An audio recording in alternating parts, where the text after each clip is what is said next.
Türkmenistan'daki Rus Büyükelçiliği başka bir geri dönüş uçuşu planlıyor. Aşgabat'tan Moskova'ya bir sonraki ihracat uçuşu 25 Mart'ta Türkmenistan Hava Yolları'na ait uçakla gerçekleştirilecek. İlgili duyuru, Türkmenistan'daki Rusya Büyükelçiliği Konsolosluk Bölümü Telegram kanalında yayınlandı. Aşgabat'tan hareket saati 6 Aşgabat saatidir. bu uçuşun Biletlerinin satışı 24 Mart günü saat 9'da Türkmenistan Hava Yolları ofislerinde başladı. Ekonomi sınıfı biletin maliyeti $400'dır. ödeme yabancı Para biriminde yapılır. Yolcular ödeme detayları için havayolu ile görüşebilir. Rusya'ya uçarken, yabancı vatandaşların 48 saat geçerli bir PCR testi negatif olması gerekir.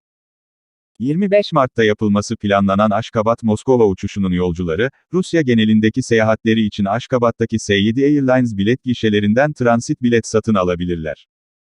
bu hava uçuşu, Mart 2022'de 41. ve 4. ülkeye dönüş uçuşu olacak. 18 Mart'ta gerçekleştirildi. Türkmenistan'ın Rusya ve diğer ülkelerle olan düzenli uçuşlarının, koronavirüs pandemisi nedeniyle Mart 2020'de askıya alındığını hatırlayın.